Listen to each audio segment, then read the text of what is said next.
Today I'm going to show you how to create a Google form. So I'm going to start by being in Google Chrome on a new empty tab. Up at the top we've got Mail, Images, and our Google Apps grid. So by clicking on the Google Apps grid, you're given all these options, and Google Forms is not normally shown here. So by clicking on More, you do get the YouTube, Maps, Photos, Hangouts, all of that. Google Forms is right here. We're going to click that, and it's going to take us to our Google Forms options. Google Forms is connected to your Google Drive, so everything you do here will be saved in your Google Drive. Now, some options that we are given just from the beginning are blank complete assessments, so you can start from scratch. They do have predetermined templates of exit tickets, assessments, worksheets, course evaluations. You can do blank quizzes, and you can click on the template gallery and explore so many more options that they provide. But today we're going to do an exit ticket. So I'm going to click that, and it's going to take me to that template of the exit ticket they already have created. You're allowed to simply click on the exit ticket and change it. So we're going to put 4-4 today because why not? You can change your descriptions. Now, the first thing that I always like to have in my Google Forms is the name, because I want to be able to check off who has completed this and who hasn't.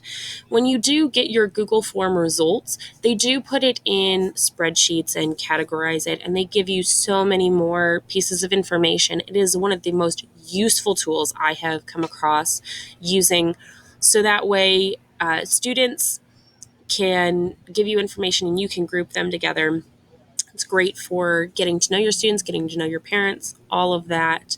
The second one is email. I never really use email. I don't want to collect my students' emails. I might collect the parents' emails if I do an introductory one, but I'm simply going to delete that. Now, let's look at some of the other questions they've already provided for us in this template.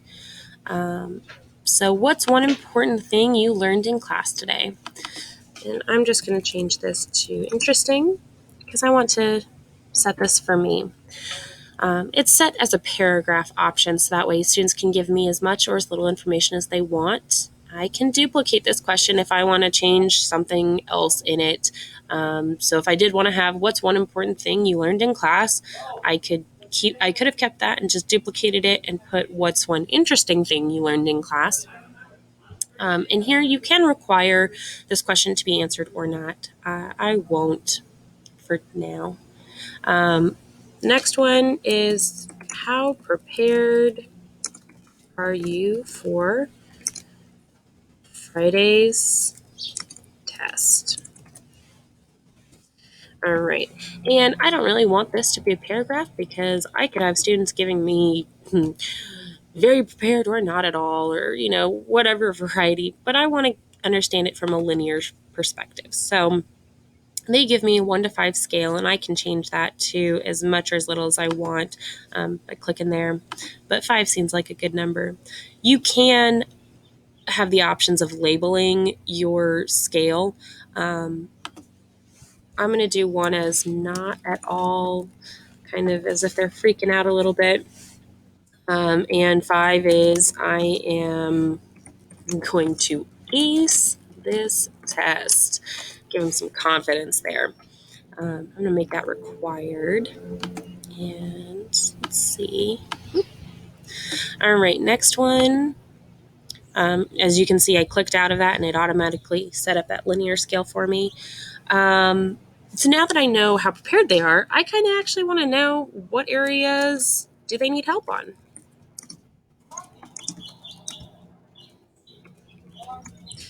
And this will definitely help in you knowing what to emphasize on your reviews. How can you group students? Make it differentiated.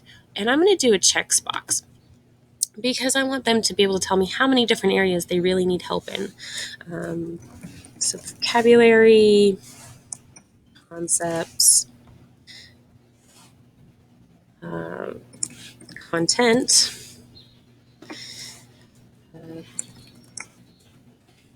class assignments. You will have those students who say they need no help needed. And I'm going to add an other because I kind of want to leave that as an option if they have other areas they need help in. And make that required again as well. Now, I'm out of options they've already pre-given me in that template. So clicking this circle with a plus in it, that allows me to add more questions. And generally, when you add new questions, the default is multiple choice.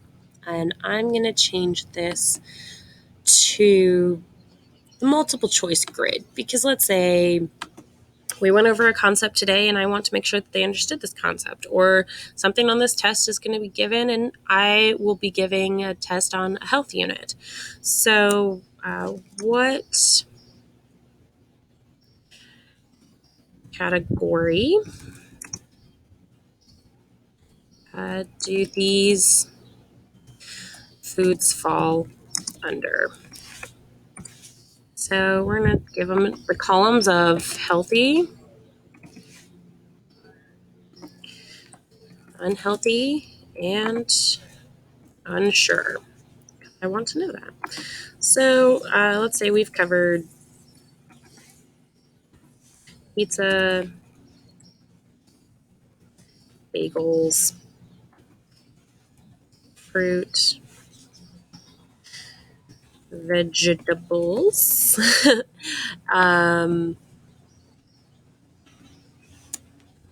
potatoes, chicken,